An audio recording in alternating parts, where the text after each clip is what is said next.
안녕하세요. 오늘은 고의 과정인 0을 0으로 나눈다 극한에 대한 개념을 가지고 강의를 시작해 보려고 합니다. 0을 0으로 나눈다 별로 해본 적이 없는 것 같죠? 여러분이 중학교 때나 고1 때 혹시라도 0을 0으로 나눌 때가 있으면은 못 나눈다 이렇게 하고 배우는데요. 그런데 이것을 고2 때 되면은 할 수가 있게 됩니다. 그런데 고2부터 배우는 극한은 약간의 상상력이나 창의력이 필요하더라고요. 그냥 외워서 풀기에는 조금 애매한 부분들이 있더라고요. 그래서 이런 내용들은 나중에 미분이나 적분 배울 때 다룰 내용인데 저학년 때는 단순하게 공식에 맞춰 계산했더라면은 고2 때는 조금 더 생각해야 되는 힘이 필요하기에 더욱 어렵다고 할 수 있겠죠.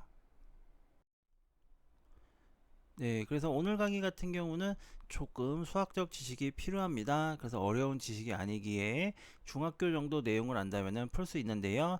처음으로 극한 문제의 특징에 대해서 한번 알아보겠습니다. 기본적인 내용을 알고 있다고 생각하고 문제를 진행할 건데요.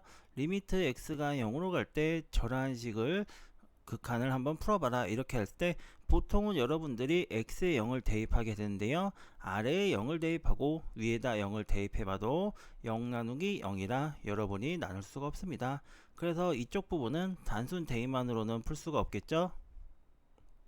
먼저 극한 문제를 풀 때에는 인수분해가 되는지 한번 생각해 보셔야 되는데요. 분자랑 분모를 인수분해하면은 분모는 x 곱하기 x 빼기 3, 분자는 x 곱하기 x 빼기 1 이렇게 인수분해가 되겠죠.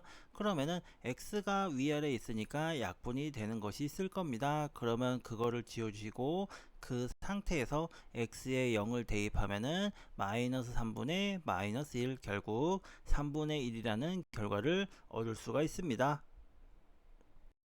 이번에는 3차로 한번 바꿔보았는데요. 이 식에도 마찬가지로 x에 2를 대입하면은 0분의 0이 나오게 됩니다. 그러면은 결과적으로 단순 대입만으로는 풀 수 없게 되는데요. 어떻게 풀어야 될까요? 기본적으로 인수분해를 한다고 생각해 주시면 되는데요. 분자와 분모를 여러분들이 인수분해를 할 수가 있다면은 저렇게 인수분해가 된 다음에 x 빼기 2가 사라지죠. 그래서 사라지는 것 빼고 남은 것에다가 여러분이 2를 대입한다면은 4분의 12가 나오게 됩니다. 그래서 약분을 해서 3이다 이런 식으로 풀어주실 수가 있습니다. 이번에 이제 다른 문제인데요. 리미트가 x가 0이 아니라 무한대 쪽으로 간다고 생각하더라도 인수분해가 되는지 한번 판단해 보시면 좋습니다. 이 문제에도 x에 무한대를 대입을 하면은 무한대를 무한대로 나눈다 계산이 되지가 않죠. 그래서 기본적으로 단순 대입만으로는 되지가 않습니다.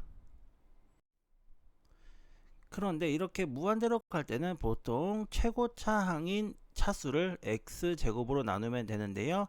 위아래를 분모 분자를 x제곱으로 다 나눈다고 생각하면은 x제곱은 1이 되겠죠. 그리고 1차인 x 같은 경우는 x제곱으로 나누니까 x분의 1 이런 식으로 나올 겁니다.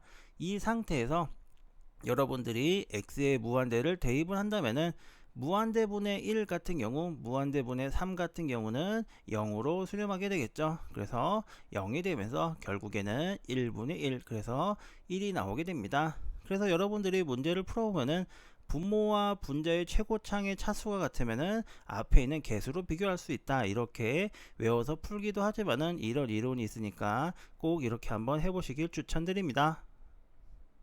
그러면 이번에는 최고차항의 차수가 분모 분자와 다를 때는 어떻게 될까요? 이번 문제는 분자가 x세제곱으로 더 큽니다. 여기에다가 무한대를 대입해봤자 위에는 더 큰 무한대, 아래는 무한대로 나누어지지가 않죠. 그렇기 때문에 이 파트는 단순 대입만으로는 절대 풀 수가 없습니다. 제가 처음에 언급했듯이 극한 문제를 풀 때 직관을 통해서 창의성을 발휘하여 풀 수 있는 문제가 있다고 했죠. 이 경우가 그런 경우인데요. x세제곱에 무한대를 넣는 것과 x제곱에 무한대를 넣었을 때 당연히 세제곱에 무한대를 넣는 것이 훨씬 크다는 것은 누구나 알 수 있는 사실입니다. 그러다 보니까 분자가 분모보다 훨씬 크기 때문에 요거는 무한대로 가겠다 이렇게 생각해서 풀 수도 있지만은 이 방법은 가끔씩 틀릴 수도 있기 때문에 가능하면 다음 풀이를 통해서 풀어주시면 좋습니다. 최고차항 x세제곱으로 분모 분자를 나눈다고 생각하면은 x세제곱 같은 경우는 1이 되고 나머지는 분모에 x가 남게 되는데요. 여기에 무한대를 대입한다면은 x가 남아있는 항들은 다 0으로 될 것입니다. 그러기에 이 문제는 1을 0으로 나누면은 무한대인 거는 알고 있어야 되겠죠. 그래서 요거 같은 경우는 무한대로 되는데 책에서 보면은 분자의 최고차항의 차수가 분모보다 더 크면 무한대이다 이런 식으로 아마 외우셨을 겁니다. 그럼 마지막 문제인데요.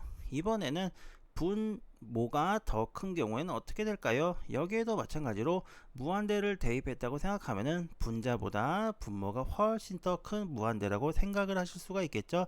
그런데 명확하게 값이 나오지는 않겠죠. 이것도 마찬가지로 직관적으로 생각한다면은 무한대를 대입을 한다면은 분모가 더 크게 되겠죠. 엄청 큰 수의 제곱이 분자의 x보다는 훨씬 크다고 생각하기 때문에 이 문제도 직관을 통해서 푸실 수도 있을 겁니다. 이 문제도 비슷하게 최고차항인 x제곱으로 나눈다고 한번 생각해 보세요. 그러면은 분자에 있는 x제곱만 1이 남게 되고 나머지는 분모에 x가 남게 되는데요. x의 무한대를 대입한다고 생각하면은 다 0으로 바뀌게 됩니다. 그렇기 때문에 1분의 0이 되는데요. 0을 1로 나누면 나눌 것 자체가 없죠. 그렇기 때문에 0이 되고 여러분의 문제집 책에는 분모의 최고차항의 차수가 분자보다 크면은 0이 된다 이런 식으로 쓰여져 있을 것입니다.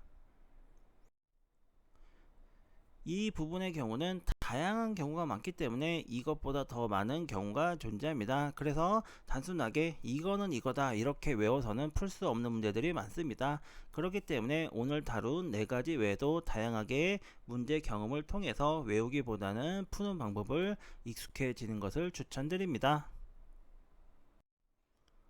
오늘 영상 어떠셨나요? 영상이 좋으셨다면 구독, 좋아요 부탁드리고요. 구독, 좋아요는 좋은 영상 제작에 큰 힘이 되고 있습니다. 앞으로 더 좋은 내용으로 찾아뵙겠습니다. 오늘도 어려운 공부 들어주셔서 감사하고 시청해주셔서 감사합니다.